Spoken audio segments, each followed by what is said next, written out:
வணக்கம், நான் உங்கள் விமலா பேசுகிறேன். இன்றைக்கி நம்ம பார்க்க போகிறது கம்பங்கூழ்.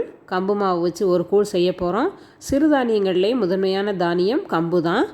அதை வச்சு தான் நம்ம கூழ் செய்ய போகிறோம். இப்போ கம்பு மாவை நான் கரைச்சி வச்சுருக்கிறேன்.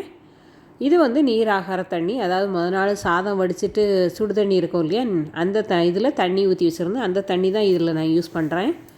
இந்த தண்ணியை ஒரு பாத்திரத்தில் வச்சு கொதிக்கணும். நல்லா கொதித்ததுக்கப்புறம் நம்ம கரைச்சி வச்சுருக்க மாவையும் இந்த தண்ணியில் ஊற்றி கிண்டிகிட்டே இருக்கணும். கண்டினியூஸாக கிண்டணும், கைவிடாமல். இல்லை அப்படின்னா மாவு அங்கங்கே கெட்டி கெட்டியாக இருக்கும். அது கொதிக்கிற வரைக்கும் நல்லா கிண்டி விட்டுட்டே இருக்கணும்.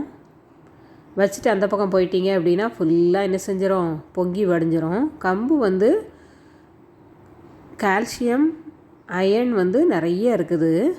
அனிமிக்காக இருக்கிறவங்க இந்த கூழ் குடித்தாங்க அப்படின்னா ஒரு வாரத்துக்கு அதிலிருந்து மீண்டு வந்துடலாம். இப்போ இந்த பபிள்ஸ் இப்படி வரும். இப்படி வந்தது அப்படின்னா குமிழ் குமிழாக வரும். வந்ததுன்னா வெந்துருச்சு அப்படின்னு அர்த்தம் மாவு. அப்போ நம்ம என்ன செய்யலாம், இறக்கி அதை ஆற வச்சிடலாம். மாவு வெந்துருச்சு. இப்போ மாவு கூழ் ஆறுனதுக்கப்புறம் அது கூட கொஞ்சம் மோர் விட்டுட்டு நம்ம குடிக்கிற பதத்துக்கு தக்கனபடி என்ன செய்யணும், அதை தண்ணி ஊற்றி மிக்ஸ் பண்ணணும். உடம்புக்கு நல்ல குளிர்ச்சி தரக்கூடியது. இப்போ நல்ல ஏற்கனவே வெயில் ஸ்டார்ட் ஆகிட்டு ஒரு தடவை செஞ்சு குடிச்சு பாருங்கள். உடம்பை குளிர்ச்சியாக வச்சுக்கும்.